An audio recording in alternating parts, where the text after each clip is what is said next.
नमस्कार दोस्तों, यहाँ अपन शुरू करते हैं अपने राजस्थान में जो किसान आंदोलन हुए उन किसान आंदोलन की अपन बात करें। अपन एक एक करके सारे किसान आंदोलन पढ़ेंगे यहाँ पर, ठीक है। तो सबसे पहले अपन यहाँ हेडिंग डालते हैं किसान आंदोलन।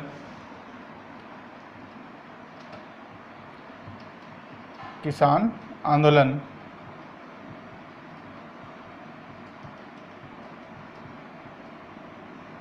ठीक है। अपने राजस्थान में किसान आंदोलन हुए हैं, जैसे बहुत सारे बिजोलिया किसान आंदोलन है, बेगू किसान आंदोलन है, डाबी किसान आंदोलन है, बूंदी किसान आंदोलन है। इस प्रकार से बहुत सारे किसान आंदोलन हुए हैं। इनकी अपन एक एक करके सारे किसान आंदोलन अपन यहाँ पर पढ़ेंगे, ठीक है। इसमें सबसे पहले अपन किसान आंदोलन में देखें, सबसे पहले किसान आंदोलन होता है अपने भारत में, अपने राजस्थान में, वो होता है बिजोलिया किसान आंदोलन। कौन सा होता है? बिजोलिया किसान आंदोलन। बिजोलिया किसान आंदोलन, बिजोलिया किसान आंदोलन, ठीक है। अपने सबसे पहले आज अपन इस बिजोलिया किसान आंदोलन के बारे में देखेंगे। ये बिजोलिया किसान आंदोलन जो है ये 3 स्तर पर चला है, यानी 3 चरणों में चला है। इसके 1 चरण, 2 चरण, 3 चरण चले। इसके कितने चरण चले? 3 चरण चले हैं। ये आंदोलन जो है 1897 से शुरू होता है और 1941 में समाप्त होता है। 1897 से लेकर 1941 में समाप्त होता है। इसके 3 चरण चले, तीनों चरण इसके अंतर्गत आते हैं, ठीक है। अपन इनमें एक एक करके इसके तीनों चरण पढ़ेंगे अपन, ठीक है। सबसे पहले देखें कि बिजोलिया किसान आंदोलन जो है, बिजोलिया कहाँ पड़ता है? भीलवाड़ा जिले में बिजोलिया पड़ता है, ठीक है। इस बिजोलिया किसान आंदोलन के अंतर्गत जो है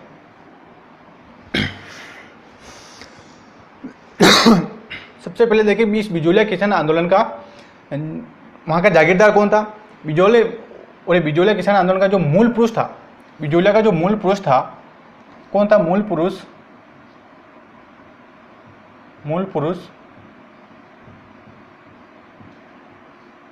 जो है कौन था? अशोक परमार था। कौन था? अशोक परमार था। अशोक परमार। यह एक परीक्षा में प्रश्न पूछा गया है। एक उद्योग निरीक्षक का एग्जाम होता है, उसके अंदर पूछा गया है कि 1800 बिजोलिया किसान आंदोलन के अंतर्गत वहाँ का शासक कौन था? परमार, प्रतिहार, चालुक्य, सिसोदिया। ये प्रश्न ये ऑप्शन में थे, उनमें प्रश्न था, तो उसमें परमार सही उत्तर होगा, क्योंकि अशोक परमार वहाँ का मूल पुरुष था, वहाँ का मूल जागीरदार था। उसके द्वारा ये बिजोलिया का किसान, और ये बिजोलिया जो है उसी के क्षेत्र में आता था, या उसी की जागीरदार थी बिजोलिया जो है। उसमें प्रश्न पूछा गया कि बिजोलिया किस जाति का था या किस व्यक्ति का था, यानी किस जाति का था? परमार, प्रतिहार, चालुक्य और सिसोदिया, ये ऑप्शन में थे, ठीक है। उनमें परमार है, परमार का ये बिजोलिया था, परमार जाति का राजपूत था, उसके था, ठीक है। और ये बिजोलिया जो है बिजोलिया किसान आंदोलन को जो है भारत का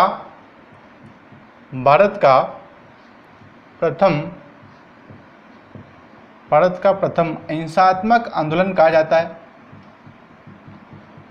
अहिंसात्मक किसान आंदोलन कहा जाता है। अहिंसात्मक किसान आंदोलन कहा जाता है कि अपने भारत का पहला अहिंसात्मक आंदोलन कौन सा? भारत का प्रथम अहिंसात्मक आंदोलन कौन सा था? बिजोलिया किसान आंदोलन था, जो इसमें कोई हिंसा नहीं हुई, बिल्कुल शांतिपूर्वक ये आंदोलन चला, ठीक है। और बिजोलिया जो है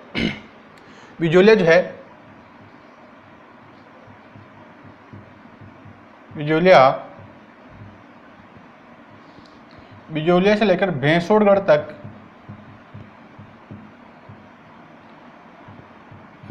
तक का भाग जो है ऊपर माल का पठार कहलाता है। क्या कहलाता है? ऊपर माल का पठार। ऊपरमाल का पठार भी कहते हैं इसको, और इसको विजय वल्ली भी कहते हैं। क्या कहते हैं इसको? विजय वल्ली भी इसको कहते हैं, विजय वल्लभी कहते हैं। ठीक है, इस बिजोलिया से लेकर भैंसोड़गढ़ तक का पठार जो भाग है, भैंसोड़गढ़ है, चित्तौड़ का भाग है, बिजोलिया है, भीलवाड़ा का भाग है। ठीक है, बिजोलिया से लेकर भैंसोड़गढ़ तक का भाग ऊपरमाल का पठार कहलाता है। ये ज्योग्राफी के अंदर भी आता है ऊपरमाल का पठार, और ये इस ऊपरमाल के पठार को इसको विजय वल्लभी कहते हैं। ठीक है, और इसमें देखें, और ये बिजोलिया जो है रियासत थी, जो बिजोलिया जागीरदार थी, बिजोलिया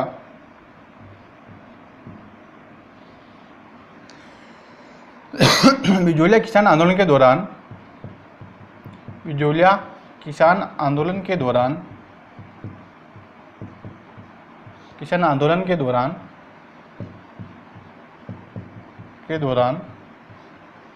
ऊपरमाल का पठार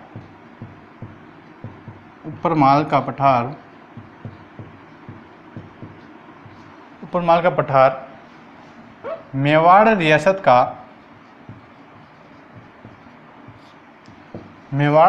का भाग था।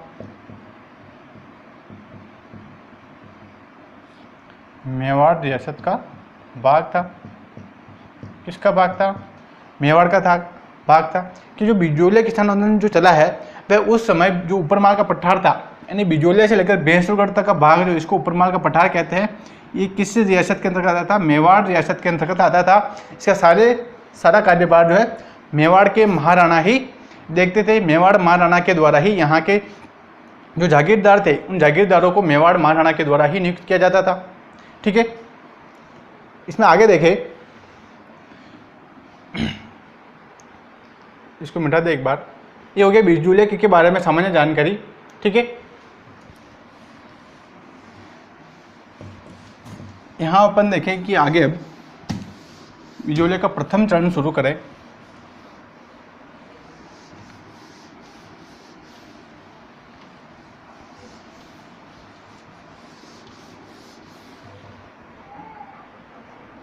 इसका प्रथम चरण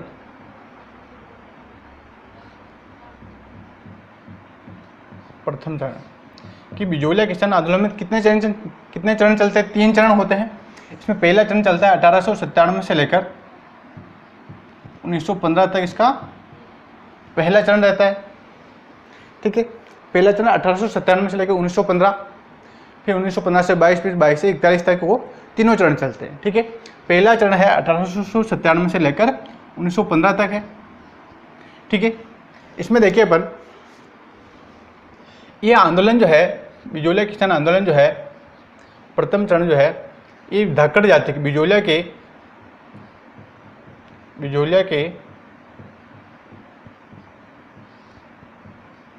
के धाकड़ समुदाय के द्वारा या धाकड़ जाति के लोगों द्वारा, धाकड़ जाति के लोगों द्वारा प्रारंभ किया जाता है। लोगों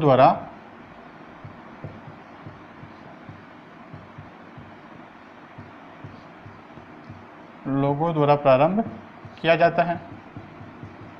किसके द्वारा प्रारंभ किया जाता है? धाकड़ जाति की। इस बिजोलिया क्षेत्र में धाकड़ समुदाय का बाहुल्य था, धाकड़ जाति सर्वाधिक थी। तो इस धाकड़ जाति के द्वारा ही बिजोलिया किसान आंदोलन के अंतर्गत आंदोलन चलाया जाता है। इसमें मांगे रखी जाती है, और यहाँ पर बिजोलिया का जो जागीरदार था, बिजोलिया जागीरदार उस समय 1897 में बिजोलिया का जागीरदार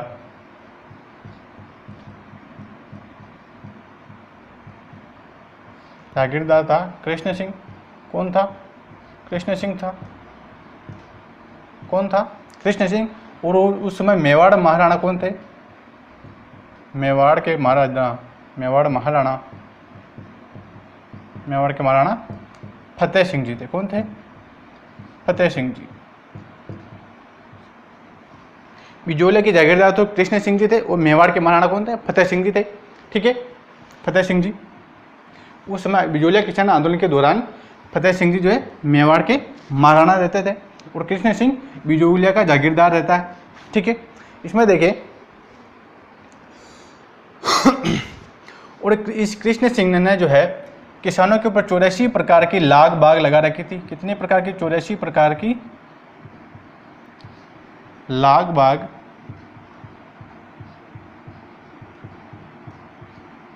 बाग लगा रखी थी। कितने प्रकार की? 84 प्रकार की। कि ये कृष्ण सिंह जो था एक किसानों से 84 प्रकार के कर लेता था। क्या लेता था? कर लेता था, अलग अलग प्रकार के कर लेता था।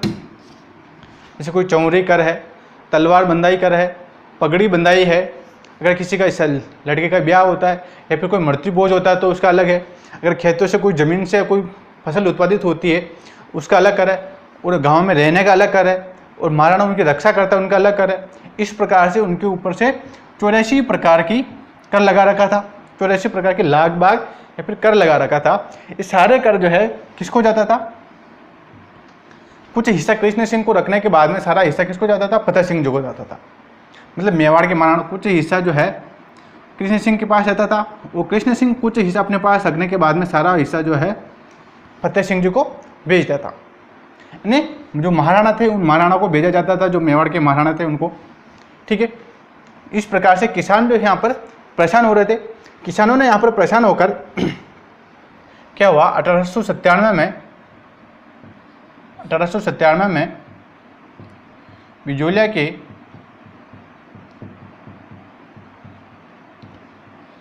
यहाँ पर क्या हुआ? किसान परेशान हो रहे थे कि इन्होंने 84 प्रकार की लाग बाग लगा रखी थी। तो यहाँ पर एक बिजोलिया के गांव है गिरधारीपुरा। गिरधारीपुरा गांव में 1897 में एक मृत्यु भोज होता है। क्या होता है? मृत्यु भोज। अगर मृत्यु भोज के अंतर्गत कोई व्यक्ति अगर कोई अच्छा खाना करता है, पहले मतलब जैसे कोई भी गांव को बुलाया जाए, सब्जी पूड़ी या फिर कोई भी लापसी पूड़ी, इस प्रकार से खाना खिला दिया जाता था। अगर कोई अच्छा खाना बना भी देता था तो उसको मतलब फेंक दिया जाता था उसको। किनके द्वारा?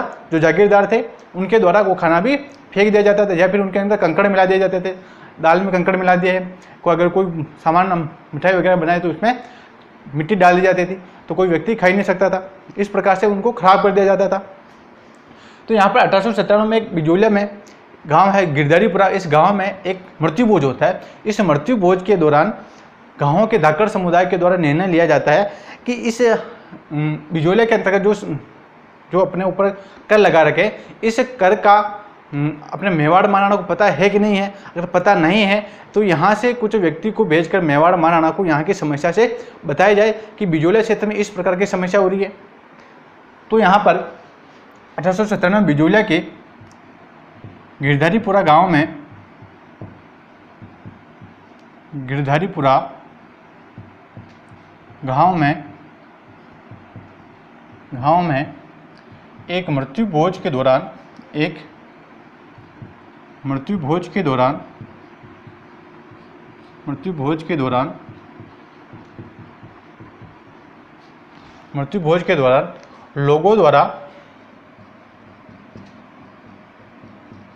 लोगों द्वारा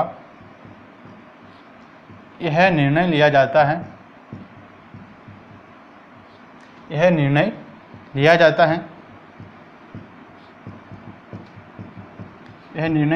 है कि यहाँ की समस्या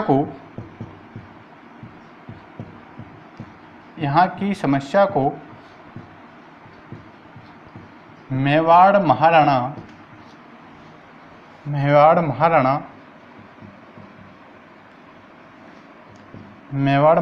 को अवगत कराया जाए या बताया जाए, कि गाँव ने सोचा कि हमारे ऊपर जो कृष्ण सिंह ने जो है इतने प्रकार के कर लगा रखे हैं, इस प्रकार से यहाँ पर हमारे को समस्या आ रही है। इस समस्या का मेवाड़ महाराणा को पता है कि नहीं है। अगर नहीं पता है तो कुछ लोगों के द्वारा मेवाड़ महाराणा को अवगत कराया जाए या फिर मेवाड़ महाराणा को बताया जाए। इसके कारण यहाँ पर दो व्यक्ति को नियुक्त किया जाता है। एक तो है नानजी पटेल व एक होता है ठाकरी पटेल।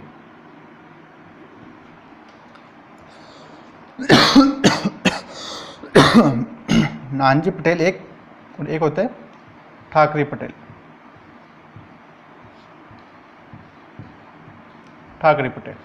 इन दोनों व्यक्ति को नियुक्त किया जाता है नानाजी पटेल और ठाकरे पटेल को कि तो आप दोनों को नियुक्त किया जाता है, इन दोनों को, कि आपको मेवाड़ महाराणा के पास जाना है, मेवाड़ जाना है और मेवाड़ महाराणा को बिजोलिया किसानों से संबंधित समस्या, जो भी समस्या है उनको मेवाड़ महाराणा को बतानी है।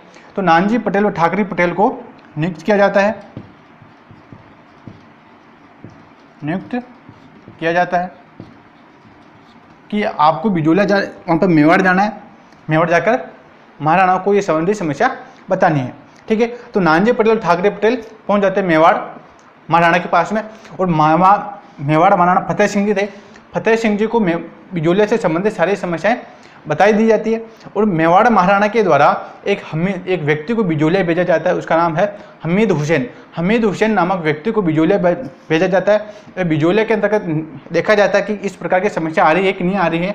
तो यहाँ पर ये सारी समस्याएं सही पाई जाती है, सारी जानकारी सही पाई जाती है, और मेवाड़ महाराणा के द्वारा कोई उचित कार्रवाई नहीं की जाती है। ठीक है, यहाँ तक देखें कि नानाजी पटेल ठाकरे पटेल को नियुक्त किया जाता है, वह मेवाड़ महाराणा के पास जाकर मेवाड़ जाकर महाराणा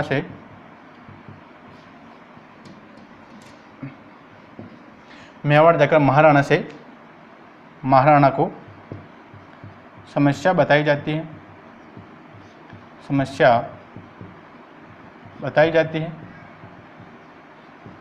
बताई जाती है। वह मेवाड़ महाराणा द्वारा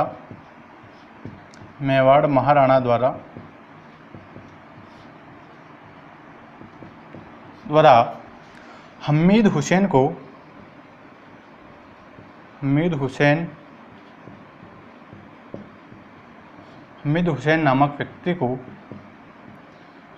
नामक व्यक्ति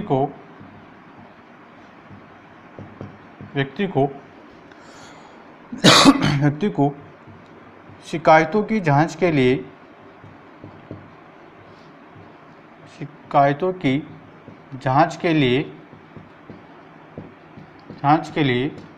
बिजोलिया भेजा जाता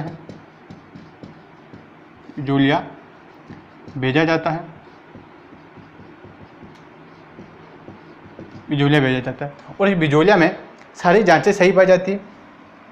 शिकायतों की जांच के लिए बिजोलिया भेजा जाता है, वह शिकायतें सही पाई जाती हैं,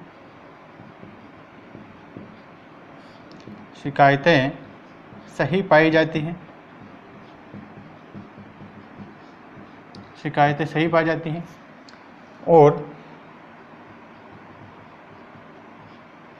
मेवाड़ महाराणा द्वारा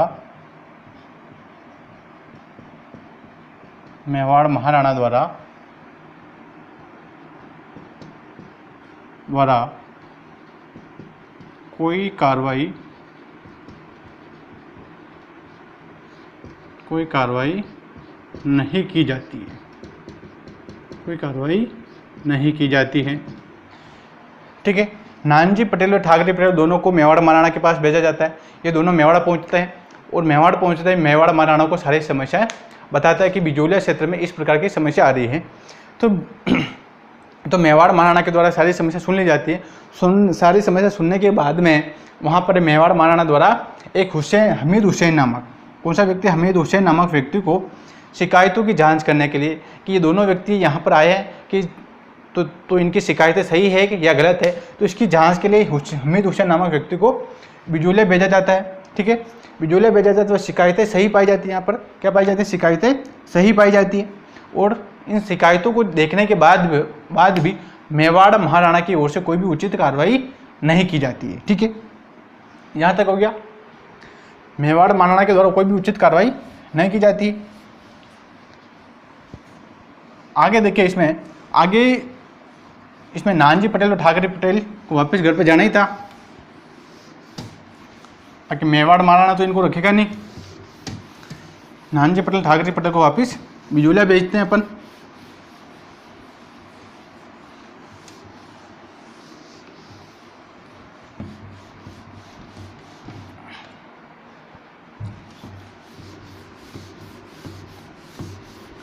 तो यहाँ पर क्या होता है कि नानाजी पटेल और ठाकरे पटेल निराश होकर कोई कार्रवाई नहीं होती है तो नानजी पटेल और ठाकरे पटेल बिजोलिया के लिए निकल जाते हैं। बिजोलिया जाते हैं और बिजोलिया में इनको कृष्ण सिंह नाराज हो जाता है इनसे कि तुम दोनों मेरे से बिना पूछे कैसे मारवाड़ महाराणा के पास चले गए। वो भी इनसे नाराज हो जाता है। कौन? कृष्ण सिंह। तुम लोग मेरे से बिना पूछे तुम लोग कैसे वहाँ पर महाराणा के पास पहुँच गए।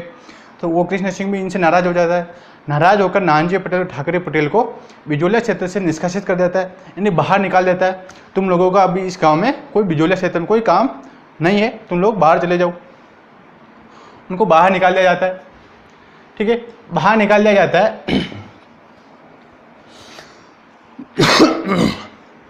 यहाँ देखें, निराश नानजी पटेल, निराश नानजी पटेल व ठाकरे पटेल, नानजी पटेल व ठाकरे पटेल बिजोलिया पहुंचते हैं।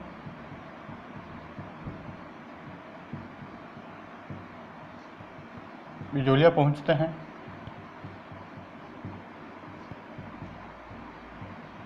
बिजोलिया पहुंचते हैं। वह नाराज कृष्ण सिंह ने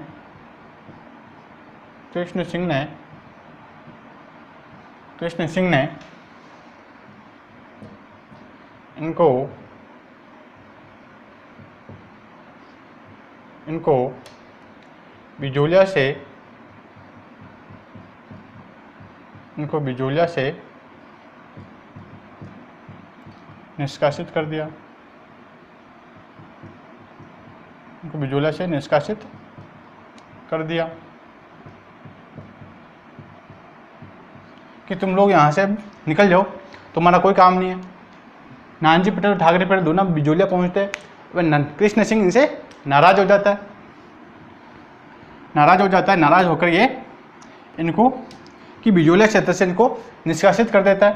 बिजोलिया क्षेत्र से निष्कासित कर दिया इनको कि तुम लोग यहाँ से चले जाओ, तुम्हारा यहाँ पर बिजोलिया में अब कोई काम नहीं, तुम लोग मेरे के ऊपर ही अगर कार्रवाई करना चाहते हो तो तुम लोगों का यहाँ पर कोई काम नहीं है। ठीक है, फिर 1903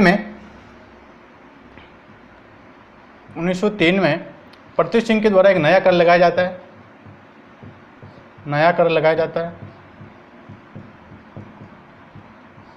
नया कर लगाया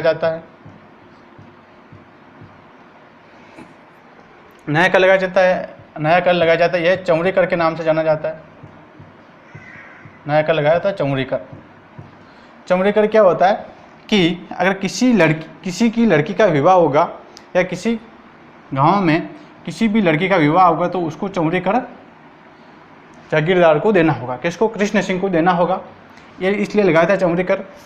तो इन्होंने, गांव के लोगों ने चौमरी कर का विरोध किया कि ये तो हमारे ऊपर 84 प्रकार की लाग बागे पहले ही लगा रखी है, तुम लोगों ने 84 प्रकार के कर पहले से लगा रखे, इतना कर फिर कौन देगा? लड़की का विवाह है तो हमारे से पहले से ही खर्चा होगा, हम किसान हैं, हमारे पास पैसा कहाँ से आता है? हम 84 प्रकार के कर देते हैं आपको, फिर हमारे बेटी के ब्याह, हमारा घर खर्चा भी चलाना होता है, बेटी के ब्याह में भी खर्चा होता है। अगर उसके अंदर से भी आपको चौमरी कर दे तो फिर हमारी बेटी का ब्याह हम किस प्रकार से करेंगे? तो किसानों ने इनका विरोध किया। किसानों ने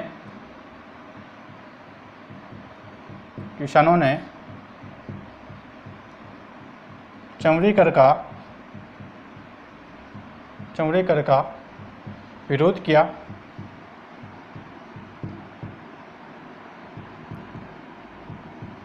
क्या किया? विरोध किया कि हम ये चौमरी कर नहीं देंगे। इस विरोध में यहाँ के लोगों ने क्या किया? ये जागीरदार था। कौन? कृष्ण सिंह यहाँ का जागीरदार था। जागीरदार का यही काम होता ताकि ये सारी जो ज़मीन थी बिजोलिया क्षेत्र में वह इस कृष्ण सिंह की थी। किसकी थी? कृष्ण सिंह की थी।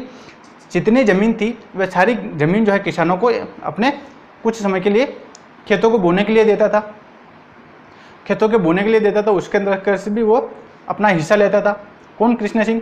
तो वह खेतों को जो है किसानों को देता था कि तुम ये खेत बो और उसके अंदर से कुछ हिस्सा मेरे को दो।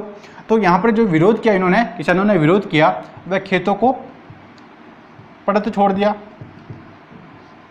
खेतों को पड़त छोड़ दिया।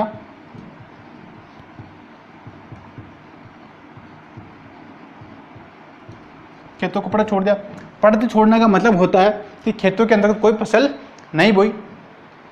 कि इन्होंने कहा अगर तुम लोगों ने अगर इतने कल लगा रखे हो तो हम खेती करना छोड़ देंगे, हम खेतों को बोएंगे ही नहीं, हम खेतों को नहीं बोएंगे, तो फिर हमारे से क्या कर लोगे तुम लोगों की। तो और तुम लोग हमारे से करे इसी का लेते हो कि हम तुम्हारे खेतों को बोते हैं और यहाँ रहते हैं, तो हम यहाँ पे खेतों को बोना ही छोड़ देंगे, तो फिर क्या लोगे तुम्हारा। तो यहाँ पर इस प्रकार से और किसानों ने खेतों को पड़त छोड़ दिया, यानी खेतों को बोया नहीं।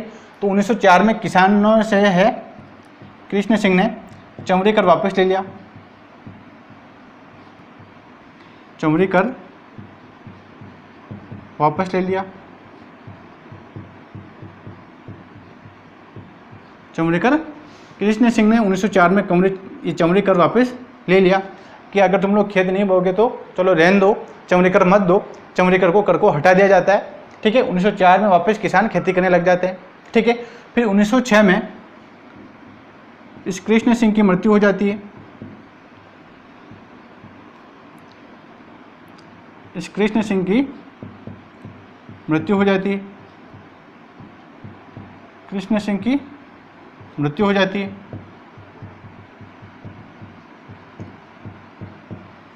इस कृष्ण सिंह की मृत्यु हो जाती है। ठीक है, कृष्ण सिंह की मृत्यु होने के बाद में इसका अगला उत्तराधिकारी जो है, अगला उत्तराधिकारी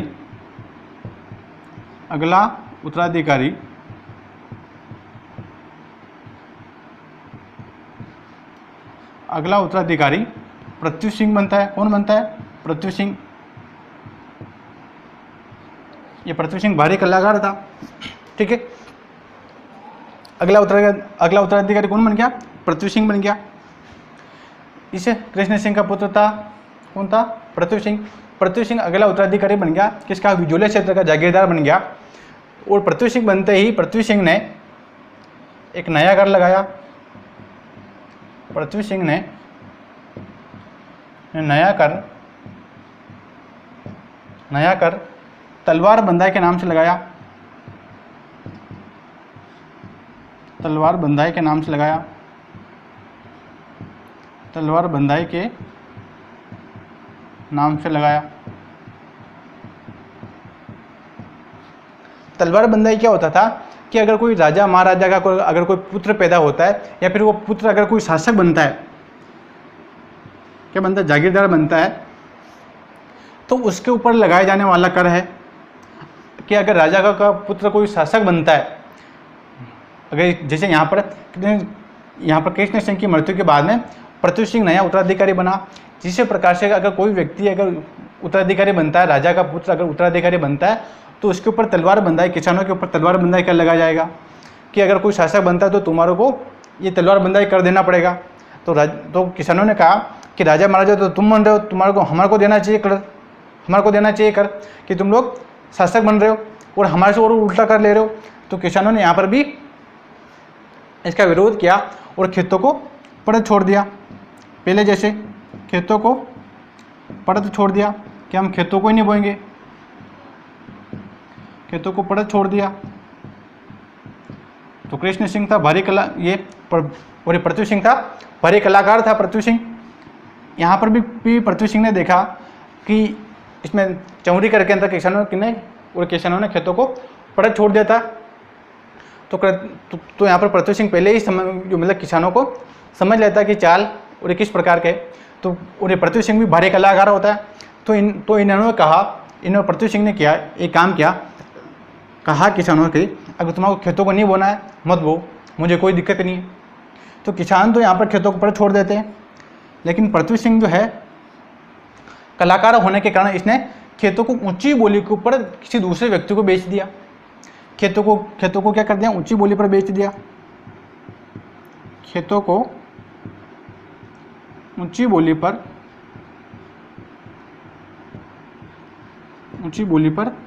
बेच दिया। अब यहाँ पर किसानों को पास और यहाँ पर किसानों को चोट हो गई। किसानों का काम यही था कि केवल यहाँ पर खेती करना, और पृथ्वी सिंह ने खेतों को दूसरे लोगों को बेच दिया ऊंची बोली पर, ऊंची बोली पर, यहाँ कर देना ऊंची बोली पर। जिस प्रकार से तिजारा पद्धति चली थी उसी प्रकार इन्होंने भी यहाँ पर खेतों को जो है ऊंची बोली पर बेच दिया दूसरे लोगों को कुछ समय के लिए काम करने के लिए। तो यहाँ पर किसान परेशान हो गए कि हमारा तो काम है खेती करना, और इन्होंने तो खेतों को दूसरों को दे दिया। तो यहाँ पर किसानों ने एक बार तो चलो ठीक रहा, दूसरी बार किसानों ने कहा कि ठीक है, जिस प्रकार से राजा कहेंगे करना पड़ेगा, अगर हमारे पास खेती नहीं रहेंगे तो हम खाएंगे क्या। तो क्योंकि यहाँ पर 6 महीने किसानों को दिक्कत हो गई। किसानों का काम ही था खेती करना उनसे अनाज पैदा करके बेचना, फिर उनसे पैसे लेना। तो यहाँ पर किसानों को दिक्कत हो गई।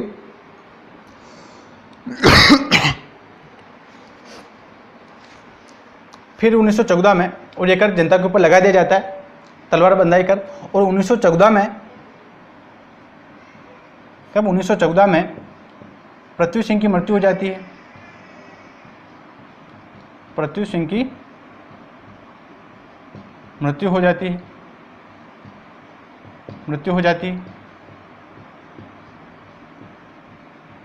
इसकी मृत्यु हो जाती है, पृथ्वी सिंह की मृत्यु हो जाती है। पृथ्वी सिंह की मृत्यु हो जाती है। और पृथ्वी सिंह का एक पुत्र था, बिल्कुल मैं छोटा बच्चा था, ज़्यादा वयस्क भी था, अवयस्क पुत्र था, मृत्यु हो जाती है। वह अवयस्क पुत्र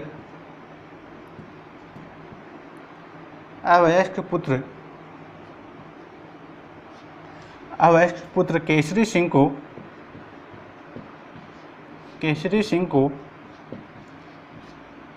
को मेवाड़ महाराणा, इसका पुत्र कौन था? केसरी सिंह इसका पृथ्वी सिंह का पुत्र था। कौन था? केसरी सिंह इसका पुत्र था, पृथ्वी सिंह का। केसरी सिंह को मेवाड़ महाराणा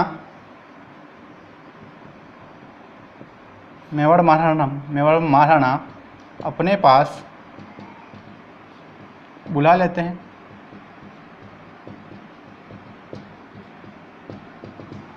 ये इनकी जागीरदार थी, इनकी मेवाड़ महाराणा की। तो ये पृथ्वी सिंह की मृत्यु हो गई, तो इनका अल्पवयस्क क्या था? पुत्र था, अल्पवयस्क पुत्र था, छोटा बच्चा था इनका 10-12 साल का केसरी सिंह। तो मेवाड़ महाराणा ने क्या किया, इस केसरी सिंह को मेवाड़ बुला लिया और अपने देख रेख के अंतर्गत इसका ललन पालन किया। और तो यहाँ पर बिजोलिया क्षेत्र की जागीरदारी के लिए 2 व्यक्तियों को नियुक्त किया जाता है। यहाँ लिखे अपन, बिजोलिया की जागीरदार के लिए डूंगर सिंह भाटी, इसको लिख लेते हैं अपन एक बार।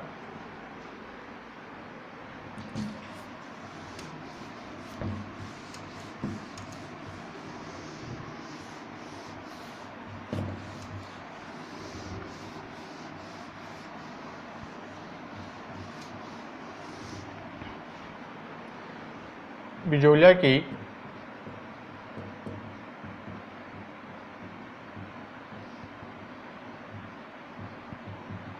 की जागीरदार के लिए बिजोलिया की जागीरदार के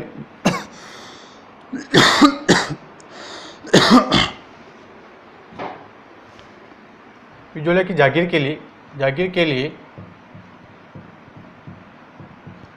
लिए डूंगर सिंह भाटी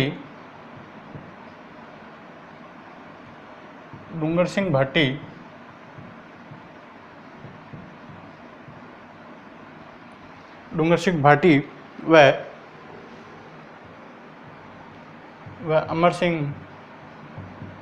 अमर सिंह राणावत को बिजोलिया भेजा जाता है।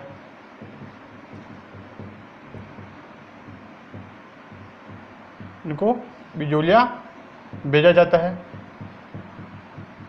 जागीरदारी की देख रेख के लिए। डूंगर सिंह भाटी व अमर सिंह राणावत को बिजोलिया क्षेत्र की जागीरदारी के लिए भेजा जाता है मेवाड़ महाराणा की ओर से। ठीक है, ये अपना बिजोलिया किसान आंदोलन का प्रथम चरण यहीं समाप्त होता है। बाकी के चरण अपन नेक्स्ट क्लास में देखेंगे। ठीक है।